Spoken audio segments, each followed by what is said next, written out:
Hello, नमस्ते, जय श्री कृष्ण। आज हम 18 मई को आने वाली अपरा एकादशी का महत्व, पूजा विधि, सावधानियां, अपरा एकादशी को सुनी जाने वाली कथा की जानकारी प्राप्त करेंगे।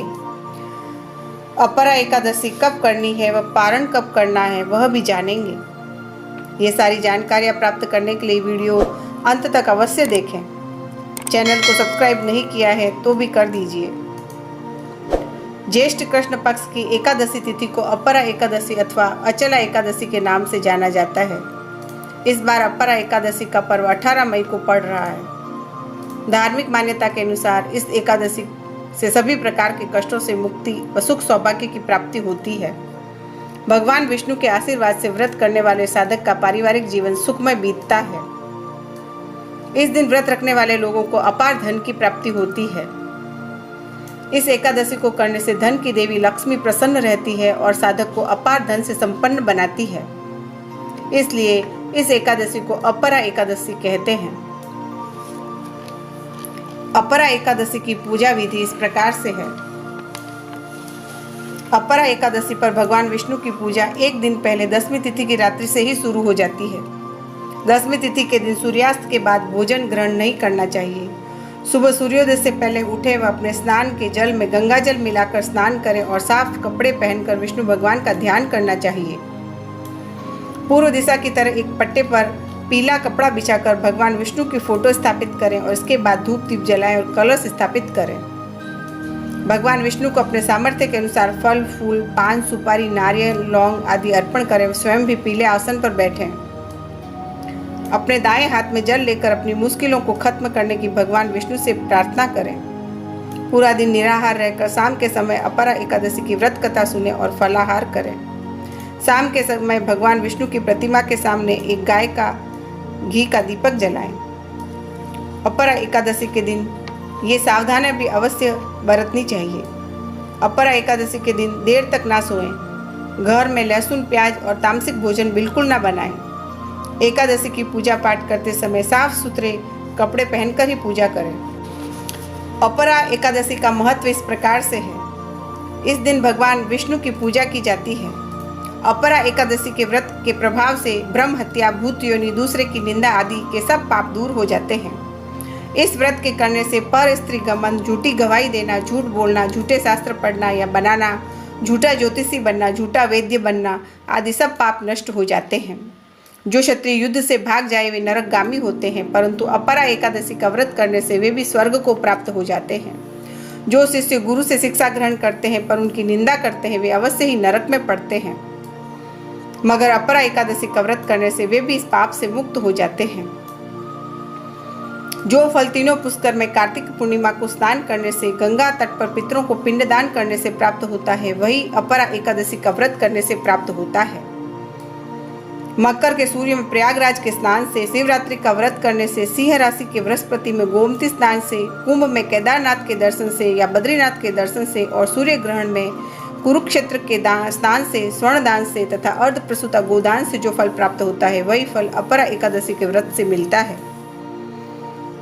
यह व्रत पाप रूपी वृक्ष को काटने के लिए कुल्हाड़ी के समान है। पाप रूपी ईंधन को जलाने के लिए अग्नि, पाप रूपी अंधकार को मिटाने के लिए सूर्य के समान है। अतः मनुष्य को पापों से डरते हुए इस व्रत को अवश्य ही करना चाहिए। अपरा एकादशी का व्रत तथा भगवान विष्णु का पूजन करने से मनुष्य सब पापों से छूटकर विष्णु लोक को प्राप्त होता है। धार्मिक मान्यता के अनुसार अपरा एकादशी अपार पुण्य फल प्रदान करने वाली पावन तिथि है। इस तिथि के दिन व्रत करने से व्यक्ति को उन सभी पापों से मुक्ति मिल जाती है जिसके लिए उसे प्रेत योनि में जाना पड़ सकता है। पद्म पुराण में बताया गया है कि इस एकादशी के व्रत से व्यक्ति को वर्तमान जीवन में चल रही आर्थिक परेशानियों से भी राहत मिल जाती है। अगले जन्म में व्यक्ति धनवान कुल में जन्म लेता है और अपार धन का उपभोग करता है। शास्त्रों में बताया गया है कि पर निंदा, झूठ, ठगी, छल ऐसे पाप है जिसके कारण व्यक्ति को नर्क में जाना पड़ सकता है। इस एकादशी के व्रत से इन सब पापों के प्रभाव में कमी आती है और व्यक्ति नर्क की यातना से बच सकता है। अपरा एकादशी व्रत की कथा इस प्रकार से है। अपरा एकादशी के व्रत का महात्म्य बताने वाली कहानियां पौराणिक ग्रंथों में मिलती है। एक कथा के अनुसार किसी राज्य में महिध्वज नाम का एक बहुत ही धर्मात्मा राजा था। राजा महिध्वज जितना नेक था, उसका छोटा भाई वज्रध्वज उतना ही पापी था। वज्रध्वज महिध्वज से द्वेष करता था और उसे मारने की षड्यंत्र रचता रहता था। एक बार वह अपने मंसूबे में कामयाब हो गया। महिध्वज को मारकर उसने जंगल में फेंकवा दिया और खुद राज करने लगा। असामयिक मृत्यु के कारण महिध्वज को प्रेत का जीवन जीना पड़ता है।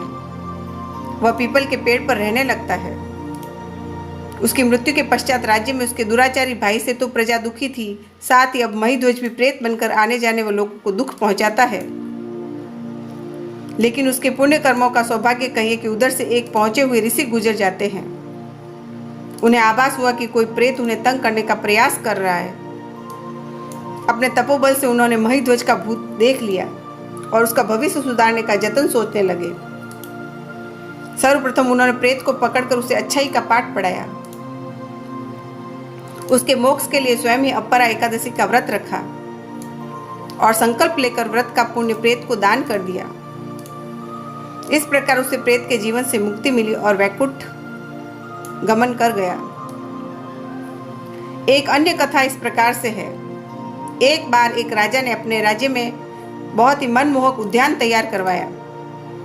उस उद्यान में इतने मनोहर पुष्प लगते थे कि देवता भी आकर्षित हुए बिना नहीं रह सके और वे उद्यान से पुष्प चुरा कर ले जाते। राजा चोरी से परेशान लगातार वीरान होते उद्यान को बचाने के सारे प्रयास में विफल नजर आ रहा था। अब कोई चोर कोई इंसान करे तो पकड़ में आए। देवता दबे पांव आते थे और अपना काम कर निकल जाते थे। अब पुरोहितों को याद किया गया। सभी ने अंदाज लगाया कि यह तो किसी देवी शक्ति का काम हो सकता है, इंसान की हिम्मत नहीं हो सकती। उन्होंने सुझाव दिया कि भगवान श्री हरि के चरणों में जो हम पुष्प अर्पित करते हैं उन्हें उद्यान के चारों ओर डाल दिया जाए। देखते हैं बात बनती है या नहीं। और तो कोई विकल्प था ही नहीं। ऐसा ही किया गया। देवता और अप्सराएं नित्य की तरह आए और लेकिन दुर्भाग्य से एक अप्सरा का पैर भगवान विष्णु को अर्पित किए गए पुष्प पर पड़ गया, जिससे उसके समस्त पुण्य समाप्त हो गए और वह अन्य साथियों के साथ उड़ान न भर सकी। सुबह होते ही एक अद्वितीय युवती को देखकर सब हैरान हो गए। राजा को खबर की गई। राजा भी देखते ही सब भूलकर मुग्ध हो गए। अप्सरा ने अपना अपराध कबूल करते हुए सारा वृतांत कह सुनाया, अपने किए पर पश्चाताप किया। तब राजा ने कहा, हम आपकी क्या मदद कर सकते हैं? तब उसने कहा कि यदि आपकी प्रजा में से कोई ज्येष्ठ कृष्ण एकादशी का उपवास रखकर उसका पुण्य मुझे दान कर दे तो मैं वापस लौट सकती हूँ। राजा ने प्रजा में घोषणा करवा दी कि इनाम की रकम भी तय कर दी, लेकिन कोई उत्साहजनक प्रतिक्रिया नहीं मिली। राजा पुरस्कार की राशि बढ़ाते बढ़ाते आधे राज्य तक देने पर आ गया, लेकिन कोई सामने नहीं आया। किसी ने एकादशी व्रत के बारे में तब तक सुना भी नहीं था। न ही राजा ही जानता था और न ही पुरोहित। प्रजा के जानने का तो सवाल ही पैदा नहीं होता। परेशान अप्सरा ने चित्रगुप्त को याद किया। तब अपने बही खाते में देखकर चित्रगुप्त ने जानकारी दी कि इस नगर में एक सेठानी ने अनजाने में ही एकादशी का व्रत कर दिया है। यदि वह संकल्प लेकर व्रत का पुण्य तुम्हें दान कर दे तो बात बन सकती है। उसने राजा को यह बात बता दी। राजा ने ससम्मान सेठ सेठानी को बुलाया। पुरोहितों को द्वारा संकल्प करवाकर सेठानी ने अपने व्रत का पुण्य उसे दान दे दिया, जिससे अप्सरा राजा और प्रजा का धन्यवाद कर स्वर्गलोक लौट गई। वहीं अपने वादे के मुताबिक सेठ सेठानी को राजा ने आधा राज्य दे दिया। राजा अब तक एकादशी के महत्व को समझ चुका था। उसने 8 से लेकर 80 साल तक राज परिवार सहित राज्य के सभी स्त्री पुरुषों के लिए वर्ष की प्रत्येक एकादशी का उपवास अनिवार्य कर दिया। अपरा एकादशी की तिथि और मुहूर्त इस प्रकार से है। अपरा एकादशी 2020 साल में 18 मई को मनाई जाएगी। 18 मई 2020 को अपरा एकादशी मनाई जाएगी। 19 मई को व्रत तोड़ने का समय सुबह 5:28 से सुबह 8:12 तक है।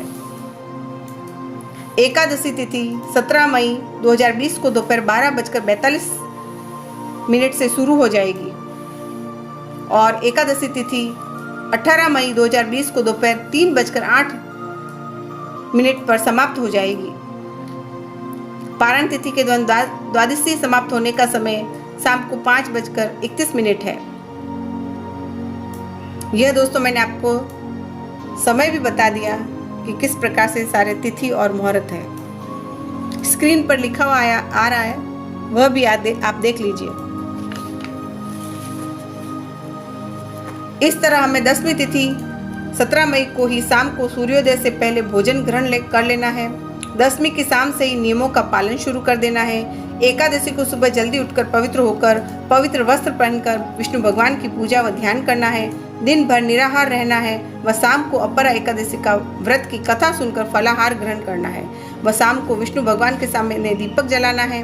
फिर रात को जागरण कर भगवान का नाम लेना है और सुबह 5:30 बजे के बाद 8 बजे से पहले ब्राह्मणों को दान करके व्रत को तोड़ना है। मैं तो दोस्तों ब्राह्मणों को आटा, दाल, चावल, तेल, घी सब खाने की चीज़ें जिसे सीधा कहते हैं मंदिर में जाकर देकर आती हूँ और फिर व्रत का पालन करती हूँ। इस प्रकार संपूर्ण विधि से व्रत करने पर व्रत का शुभ परिणाम अवश्य ही प्राप्त होता है। आपको अपरा एकादशी की बहुत बहुत शुभकामनाएं। मिलते हैं नए वीडियो में। आज बस इतना ही। धन्यवाद।